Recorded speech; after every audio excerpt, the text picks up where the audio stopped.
बाबा खूप बोर होतंय, काहीतरी नवीन फ्रेश ऑर्डर करा ना. माझ्याकडे एक सरप्राईज आहे. स्वाद गोकुळचा आस्वाद परंपरेचा गोडवा नात्याचा गारवा आनंदाचा गोकुळ आईस्क्रीम सोबती प्रत्येक क्षणाचा गोकुळ आईस्क्रीम. तिरंगा आमच्या अस्मितेचा विषय असून भारतात राहणारा प्रत्येकजण आमच्यासह उपस्थित होता. देशाबद्दल गर्व असणं आवश्यक असून प्रत्येक विधानसभा मतदारसंघात संदीप गावडे यांच्या नेतृत्वाखाली ही यात्रा होणार आहे. देशाभिमान जागृत करणं, वंदे मातरम म्हणणं आवश्यक आहे. जे हे म्हणत नाही त्यांना देशावर प्रेम नाही.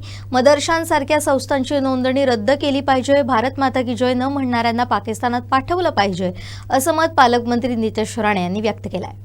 आज तिरंगा रॅली ही ह्या जिल्ह्यातल्या प्रत्येक विधानसभा मतदारसंघामध्ये आमचे ह्या तिरंगा रॅलीचे जे जिल्ह्याचे प्रमुख आहे संदीप गावडे यांच्या नेतृत्वात आम्ही सगळेजण प्रत्येक मतदारसंघामध्ये ही रॅली काढतो आहे.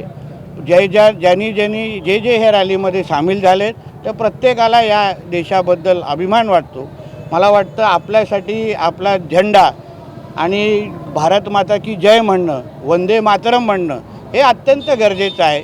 आणि जे ह्या गोष्टी म्हणत नाहीत त्यांना आपल्या देशावर प्रेम नाही, एवढंच ह्या निमित्ताने मी आवर्जून म्हणेन.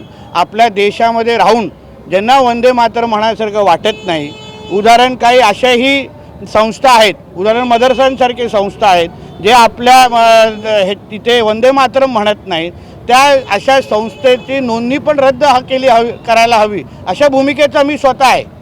काही लोक भारत माता की जय म्हणायला बघत नाही, मग त्यांना पाकिस्तानमध्ये पाठवण्यापेक्षा दुसरा पर्याय नाही. आणि म्हणून आपण आपल्या देशाबद्दल कडवट राहणं हे मला असं वाटतं अत्यंत गरजेचं आहे.